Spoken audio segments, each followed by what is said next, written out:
Good morning students, welcome to online classes. जैसा कि आप लोग कमेंट में इस क्वेश्चन के बारे में बार बार पूछे हैं और इसीलिए हमें ये इस वीडियो बनाना पड़ रहा है। और आप लोग देखिएगा, आज का वीडियो बहुत इम्पोर्टेंट होने वाला है, क्योंकि इसमें हम आज कोऑर्डिनेट ज्योमेट्री मतलब ज्यामिति, ठीक है, निर्देशांक ज्यामिति के बारे में भी कुछ चर्चा करेंगे, क्योंकि आगे वाले चैप्टर में उसके बारे में ज़्यादा देखने को मिलेगा। ठीक है, इसलिए आप लोग इसको ध्यान से देखेंगे और जो भी चीज़ ना समझ में आए उसको ज़रूर पूछेंगे। ठीक है, ये आपका बचा हुआ क्वेश्चन है। तो क्वेश्चन देखिए कहा क्या रहा है कि यूक्लिड विभाजन प्रमेयिका का प्रयोग करके दर्शाइए कि धनात्मक पूर्णांक वर्ग किसी पूर्णांक यम के लिए 3 यम या 3 यम प्लस 1 के रूप का हो सकता है। आपको ये बताना है। तो इसमें कुछ नहीं करना है, इसके पहले इस ऐसे क्वेश्चन के बारे में डिस्कस किया जा चुका है, तो आप लोग इसको देखिएगा। सबसे पहले हम लोग सॉल्व लिखेंगे, सॉल्व करेंगे इसका। ठीक है, माना x कोई धनात्मक पूर्णांक है। x क्या है? धनात्मक पूर्णांक है। तो हम इसको 3q और 3q प्लस 1 के रूप में लिख सकते हैं। ठीक है, इसके पहले बताया जा चुका है कि क्यों कैसे लिख सकते हैं इसको, इसके पहले वीडियो में बताया जा चुका है। ठीक है, तो यहाँ देखिए सबसे पहले ले लेंगे x बराबर 3q, ये वाली चीज़। ठीक है, और दोनों पक्षों का क्या कर दिया जाएगा? वर्ग। जैसे ही दोनों पक्षों का वर्ग करेंगे तो एक्स स्क्वायर ये हो जाएगा और 3q का स्क्वायर ये हो जाएगा। देखिए यहाँ पे जो आपको दिख रहा होगा, एक्स स्क्वायर बराबर 3q स्क्वायर। नेक्स्ट पॉइंट पे अगर चले तो देखिएगा और ध्यान से समझते चलिएगा। ठीक है, देखिए तो एक्स स्क्वायर बराबर ये कितना हो जाएगा? 3 3 9q स्क्वायर। एक्स स्क्वायर बराबर इसको हम लिख सकते हैं 3 गुणा 3q स्क्वायर। यहाँ पे देखिए 3q स्क्वायर बराबर हम क्या लिख सकते हैं? हम 3q स्क्वायर की जगह पर हम क्या लिख दिए? हम। तो एक्स स्क्वायर बराबर हमारे पास क्या आ गया? m आ गया। पुनः x बराबर हम 3q प्लस 1 लेते हैं, क्योंकि हमने माना क्या था? एक 3q माना गया था और क्या एक माना गया था? 3q plus 1। तो 3q वाले की बात खत्म हो गई, अब 3q प्लस 1 वाला लेते हैं। दोनों पक्षों का पुनः वर्ग कर दिया जाए, दोनों पक्षों का क्या कर दिया जाए? फिर से एक बार वर्ग कर दिया जाए। ठीक है, तो देखिएगा एक्स स्क्वायर बराबर क्या हो गया? 3q प्लस 1 का होल स्क्वायर। तो इधर तो एक्स स्क्वायर ही रह जाएगा। इसमें आपको बता चुके हैं a प्लस बी का होल स्क्वायर इक्वल टू क्या होगा? तो a square plus B square और क्या आ जाएगा आपके पास? प्लस 2ab हो जाएगा आपके पास उसी फार्मूले पे। तो a का स्क्वायर मतलब 3 3 9, एक का स्क्वायर एक ही रहता है, 2 गुणा पहला गुणा दूसरा, तो 2 1 9 2 और 2 3 का कितना हो जाएगा? 6q हो जाएगा। अब देखिए इन दोनों को पास पास क्यों लिखा गया, इसको और इसको? क्योंकि इसमें हम 3 कॉमन करेंगे। 3 कॉमन किए तो 3q square plus 2q plus 1 को ऐसे ही रहने दिया। यहाँ फिर 3q स्क्वायर प्लस 2q की जगह पे हम क्या मान लिए? m। तो एक्स स्क्वायर बराबर 3m प्लस क्या हो गया? m हो गया। बस ये सिंपल सा क्वेश्चन था। इससे तात्पर्य क्या है? इससे तात्पर्य यह है कि किसी पूर्णांक m के लिए 3m प्लस 3m प्लस 1 के रूप का होता है, लिखा जा सकता है। अब हम लोग चलेंगे आज कोऑर्डिनेट ज्योमेट्री की तरफ। कुछ फार्मूले के बारे में आज डिस्कस किया जाएगा और बाकी जो है आपको कोऑर्डिनेट ज्योमेट्री के बारे में चलेंगे। चलिए चलते हैं वाइट पेज पे। तो हम लोग आ चुके हैं आज वाइट पेज पे। तो वाइट पेज पे हम लोग आप देखेंगे, सबसे पहले कुछ फार्मूले हैं जो आप लोग देख लीजिए प्लीज़, और आप लोग इसको लर्न कीजिएगा। आपके पास फार्मूला क्या है? फार्मूला।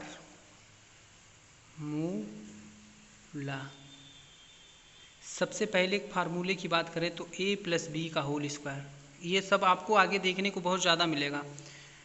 अब क्यों, इसीलिए इसको हम बता रहे हैं। ठीक है, a प्लस बी का होल स्क्वायर होता है a square plus B square plus 2ab। बहुत लोगों को दिक्कत होती है, सर ये तो बीच में होता है a square 2ab plus B square. कोई दिक्कत नहीं, क्योंकि 3 और 2 को जोड़ेंगे, 3 और 2 को जोड़ा जाएगा तब भी कितना आएगा आपका? 5, और 2 और 3 को जोड़ा जाएगा तब भी कितना आएगा? 5। तो इससे कोई अंतर नहीं है। नेक्स्ट चलते हैं नंबर 2 पे। नंबर 2 वाला क्या है? नंबर 2 वाला हो जाएगा a माइनस बी। क्या हो जाएगा? a माइनस बी का होल स्क्वायर। इसको हम क्या लिखेंगे? a square plus B square और इसको क्या लिख देंगे? माइनस 2a और b। ये आपका a माइनस बी का होल स्क्वायर का फार्मूला आ जाएगा। कोई दिक्कत नहीं होनी चाहिए आपको। फिर तीसरे पॉइंट पे अगर आज चलते हैं तो तीसरा पॉइंट देखिएगा क्या होगा। तीसरा पॉइंट आपका ये होगा ए स्क्वायर माइनस बी स्क्वायर, इस तरह का है। इसका प्रयोग ज़्यादा देखने को मिलता है। एक क्वेश्चन में इसको हम प्लस बना सकते हैं और एक क्वेश्चन में इसको क्या बना सकते हैं, माइनस बना सकते हैं। ठीक है, ये चीज़ आपको समझ में आएगी। अगर चौथे फार्मूले की बात करें तो चौथा फार्मूला क्यूब वाला ले लेते हैं, ए प्लस बी का whole cube. A plus B का होल क्यूब क्या होता है, a cube plus b cube plus 3ab और आगे a प्लस बी हो जाएगा। ठीक है, ये आपका a प्लस बी का होल क्यूब। अगर इसी तरह माइनस की बात कर लिया जाए, a माइनस बी का होल क्यूब इजकल टू अगर करना है तो a cube minus B cube minus 3ab और यहाँ पे क्या हो जाएगा, a माइनस बी, ये आपका हो जाएगा। नेक्स्ट चलें तो नेक्स्ट देख लीजिएगा, ए क्यूब प्लस बी क्यूब। ए क्यूब प्लस बी क्यूब को हम क्या लिख सकते हैं, ए क्यूब सॉरी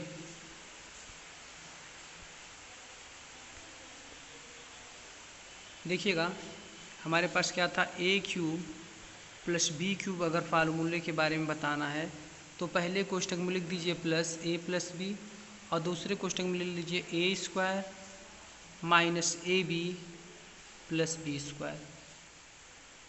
ठीक, यही चीज़ अगर माइनस में हो, a cube minus B cube हो, इसको करना हो तो सबसे पहले वाले कोष्टक में माइनस कर लेंगे और दूसरे वाले कोष्टक में ए स्क्वायर प्लस ए बी और प्लस बी स्क्वायर, ये आपका हो जाएगा। नेक्स्ट फार्मूले की तरफ चलें अगर तो नेक्स्ट फार्मूला हमारा क्या कहेगा, ये फार्मूला तो आप लोगों ने देखा होगा क्लास 8 में, ए प्लस बी प्लस सी का होल स्क्वायर।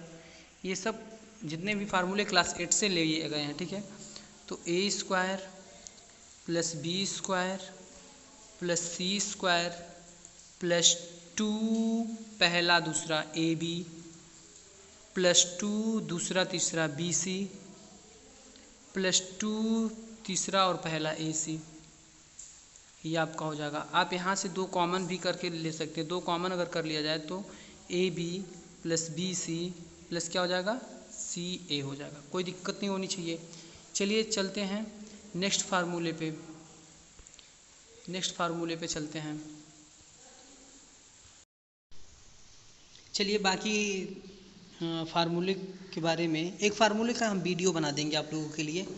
जैसे जैसे चैप्टर ख़त्म होगा, पहले चैप्टर के लिए पहला फार्मूला एक बार बना के वीडियो भेज देंगे, दूसरे चैप्टर के लिए दूसरी बार, जैसे ही ख़त्म होंगे उसको बना के फार्मूला आप लोगों के लिए भेज दिया जाएगा। ठीक है, अब चलिए एक पॉइंट आपको बताते हैं। जैसे कि कोई क्वेश्चन दे दिया है x square plus 3x plus 1, ऐसा क्वेश्चन आपको दे रखा है। ठीक है, और इसमें घात पूछ लिए तो घात सबसे बड़ी जो घात होगी उसी को हम घात कहेंगे। तो घात यहाँ पे क्या हो जाएगी, 2 घात हो जाएगी। अगर एक पदी द्विपदी त्रिपदी की बात करें तो एक पद इसमें ये हो गया, जो प्लस लगा के माइनस लगा के अलग करता है उसको पद में गिनते हैं। जैसे एक पद ये हो गया आपका, दूसरा पद ये हो गया और तीसरा पद ये होगा। तो ये कितने पदी का हो गया, त्रिपदी का हो गया। तो इसमें कोई दिक्कत नहीं। इसमें 2 क्वेश्चन, एक घात बता दिया गया, एक पद के बारे में बता दिया गया। अगर बात करें तो 3x पर 5 प्लस 1, इसकी बात करें तो घात आपका इसमें 5 हो जाएगा, क्योंकि x के पावर सबसे ज़्यादा जो होती है वही होगा। ऐसा नहीं कि x यहाँ पे y रहेगा तो y की घात जितनी होगी वही होगी। तो इसका घात क्या है, 5 है। और ये कितनी पद का है, एक पद ये हो गया आपका, एक पद ये हो गया, द्विपदी है।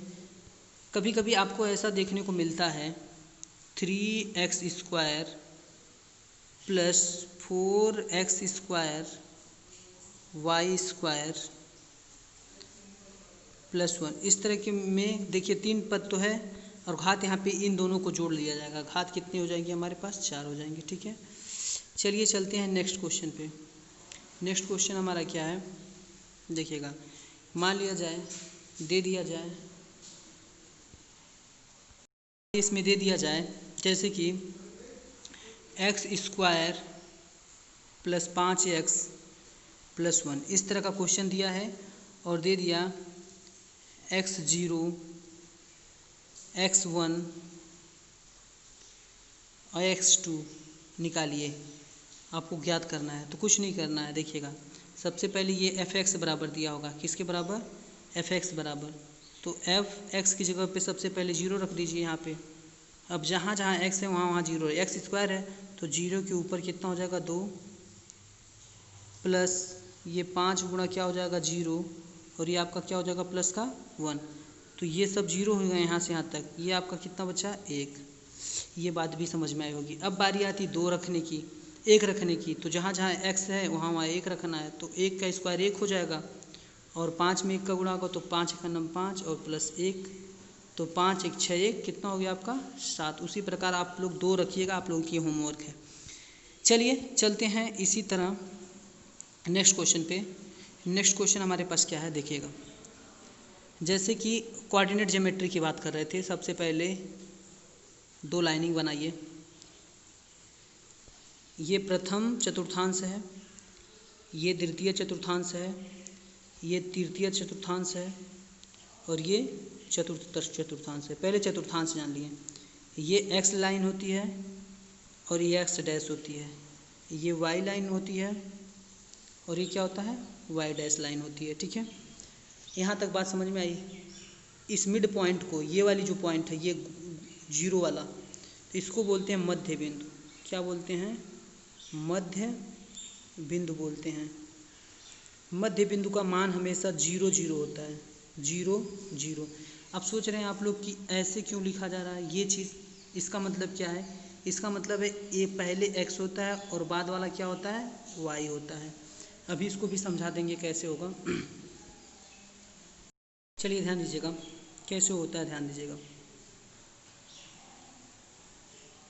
ये हमारा क्या है y डैश है, ये हमारा सॉरी ये मिस हो गया। फिर देखिएगा लाइनिंग बनाएंगे, ये हमारा y होगा, ये हमारा y डैश होगा। ठीक है, ये x होगा और ये हमारा क्या होगा, ये थोड़ी सी प्रॉब्लम आ गई है, कोई दिक्कत नहीं है। थोड़ी बड़ी प्रॉब्लम्स आती रहती है, इससे कोई दिक्कत नहीं होनी चाहिए किसी को, सिर्फ पढ़ाई पे फोकस कीजिए। ठीक है, ये हमारा y है, ये हमारा y डैश है, ये x है और ये हमारा x डैश है। अब देखिएगा यहाँ पे आपका 0 0 होता है, ये मिड पॉइंट जो है, ये जो मिड पॉइंट है ये क्या होता है आपका 0 होता है, ये वाली पॉइंट। अब देखिएगा यहाँ पे ऐसे हम छोटा छोटा बिंदु ले लेते हैं। ठीक है, ऐसे करके। ठीक है, और इधर भी ऐसे करके ले लेते हैं। ठीक है, इधर भी ऐसे करके ले लेते हैं,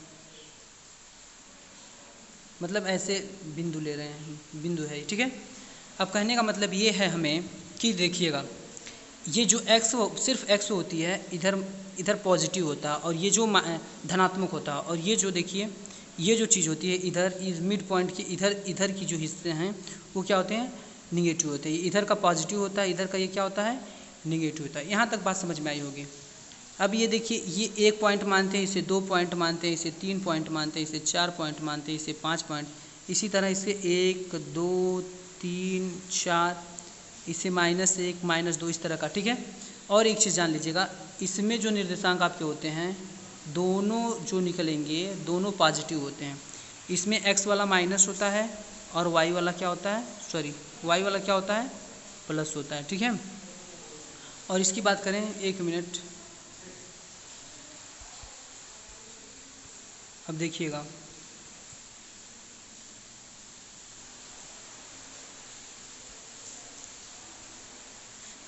एक माइनस होता है और दूसरा y वाला क्या होता है प्लस होता है।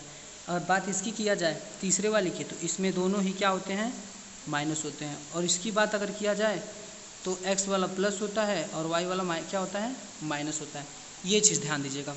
इतना चीज़ आप लोगों को कन्फर्म हो गई। चतुर्थ चतुर्थांश में पहले वाले में दोनों प्लस होते हैं, दूसरे वाले में माइनस प्लस, तीसरे वाले में माइनस माइनस, चौथे वाले में प्लस और माइनस होते हैं। ठीक है, तो अब देखिए नेक्स्ट चलते हैं हम लोग, और अब थोड़ा सा बिंदु रखना जानेंगे हम लोग।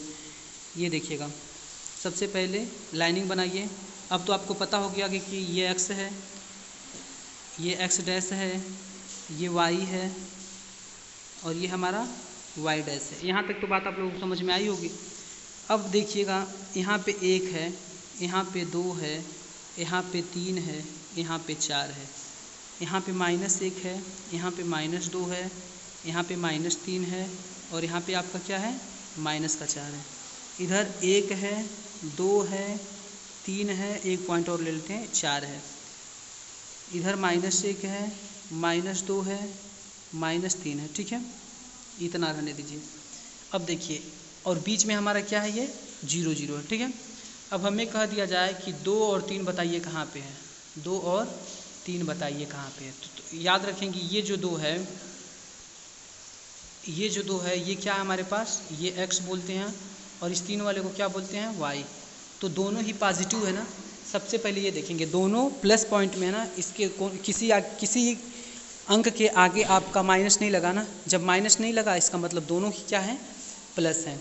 तो जब दोनों प्लस हैं तो प्लस प्लस इसी में आता था, अभी बताया क्या है इस वीडियो के पहले। ठीक है, इसमें प्लस प्लस था। तो देखिएगा, x पे कितना हमें चलना है, 3। देखिए यही ना, x 3, और सॉरी x पे हमें कितना चलना है, 2, और y पे कितना चलना है, 3। देखिए ये है, तो इसको ऐसे खींचिए और इसको ऐसे खींचिए, और ये वाली जो बिंदु होगी हमारी क्या हो जाएगी, 2 और 3। ये जो पॉइंट होगा ये क्या हो जाएगा, 2 और 3 हो जाएगा। अगर बात किया जाए 2 और -4 की बात किया जाए, 2 और -4 की बात किया जाए तो क्या करेंगे हम लोग, x पे कितना है, प्लस का 2। देखिए प्लस का 2 है ना, यहाँ पे कोई दिक्कत नहीं होनी चाहिए। y पर कितना, -4, इसी पे कहीं -4 मान लीजिए यहाँ पे है। तो ये प्लस का 2 और -4, अगर इसको ऐसे करके यहाँ पे मिलाते हैं तो ये आपका कितना हो जाएगा, +4 -4 हो जाएगा। क्लियर है, यहाँ तक बात समझ में आ गई। अगर बात किया जाए -2 और 4, किसकी बात किया जाए, -2 और किसकी, 4 की बात किया जाए, इसको सॉल्व अगर करें तो क्या कहाँ पे आएगा। तो ये देखिए, ये क्या हमारे पास x है, ये वाली चीज़ x है और ये वाली चीज़ क्या है, y। तो x पे हमें कितना चलना, -2 यहीं पे है, और y पे पॉजिटिव है, प्लस का है, तो y पे पॉजिटिव प्लस का यहाँ पे है। तो देखिए 4 यहाँ है, इसको ऐसे करेंगे, इसको ऐसे करेंगे, यहाँ करेंगे, और ये वाली जो पॉइंट आएगी वो क्या हो जाएगी, -2 और क्या आ जाएगा आपका, 4 आ जाएगा। क्या आ जाएगा, 4 आ जाएगा। इसको हम ऐसे कर देंगे। ये आपको समझ में आ रही होगी, क्योंकि आगे वाले चैप्टर में इसका प्रयोग ज़्यादा हुआ है, तो आप लोग ध्यान से इसको देखिएगा। ठीक है, अभी एक एक पॉइंट और ले लेते हैं, एक पॉइंट और ले लेते हैं। मान लीजिए, इसको ऐसे कर लीजिए, मान लीजिए 0 और 4 दे दिया, तो x पे कितना है, 0 0 0 यहाँ पे होता है। ठीक है, x पे 0, लेकिन y पर कितना है, 4, वो भी कौन सा 4 है, पॉजिटिव का 4 है। तो 1 2 3 4 5, 4 यहाँ पे है ना। तो यहाँ पे देखिए ये वाली लाइनिंग, ये जो यहाँ पे जो है, ये वाली जो बिंदु है, ये यहाँ पे, ये आपका कितना हो जाएगा, ये वाला बिंदु 0 और क्या हो जाएगा, 4, क्योंकि 0 पर कोई कदम नहीं चल रहे, लेकिन x पे कोई कदम नहीं चल रहे, लेकिन y पर क्या चल रहे हैं, 4 चल रहे हैं। ठीक है, इसी तरह अगर दे दिया आपको -4 और -4, तो सबसे पहले ये पता होना चाहिए कि -4 -4 मतलब दोनों ही माइनस हैं। ये तीसरे में होता है, इसमें होता है ना।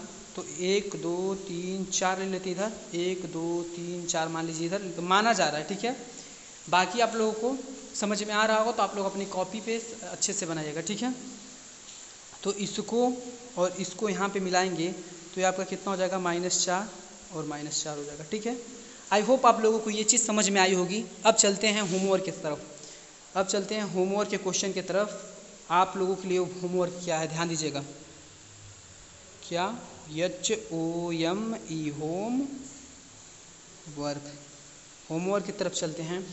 तो सबसे पहले आपको -4 6 बताना है, निर्देशांक में कहाँ होता है, -3 -2 दूसरा, सब एक ही में बताना, याद रखिएगा। सब एक फिगर बनाइए, कोऑर्डिनेट ज्योमेट्री की, निर्देशांक ज्यामिति का एक फिगर बनाइए, उसी में सबको ऐड कीजिए और हमें प्लीज़ सेंड कीजिए उसको। देखें तो किसको क्या आता है, -6 और क्या आ जाएगा, 4 आ जाएगा। 4 बताइएगा कहाँ पे है, 0 -3 बताइएगा कहाँ पे है, -4 और 0 बताइएगा कहाँ है। इसी प्रकार देखिए, -5 0 बताइएगा। 0 0 को क्या कहते हैं, 0 0 को कहते क्या हैं, ठीक है। -6 और -3, 2 और -5, 6 और -7, ये आपका हो गया कोऑर्डिनेट से। इसके पहले एक क्वेश्चन समझाए थे, उसके लिए आपको एक समीकरण दिया है y² -5y + 2, ये आपको क्वेश्चन दिया है। ये किसके बराबर है, ये fy के बराबर है। किसके बराबर है, fy के बराबर है। 1 मिनट, इसको इरेज कर लेते हैं हम लोग, ठीक है, और अच्छे से लिखाते हैं। fy बराबर आपको दे रखा है 2y² -5y -1। आपको मान किसका किसका ज्ञात करना है, देखिएगा, f0 का, f2 का, f-3 का और f4 का एंड f1/2 का और एक f-2 का। आप लोगों के लिए इतना सारा होमवर्क है, आप लोग करके इसको प्लीज़ हमारे व्हाट्सएप ग्रुप पे सेंड कीजिएगा। और जिसको जो चीज़ ना समझ में आए वो प्लीज़ प्लीज़ प्लीज़ पूछ लिया करें, ठीक है। इसमें डरने और डराने की कोई बात नहीं। आपको जो चीज़ समझ में आता है ठीक है, और जो चीज़ नहीं समझ में आता है उसे व्हाट्सएप ग्रुप पे सेंड कीजिए और हमसे समझने की कोशिश कीजिए। मिलते हैं अगले वीडियो में, तब तक के लिए अपना ख्याल रखिएगा। धन्यवाद।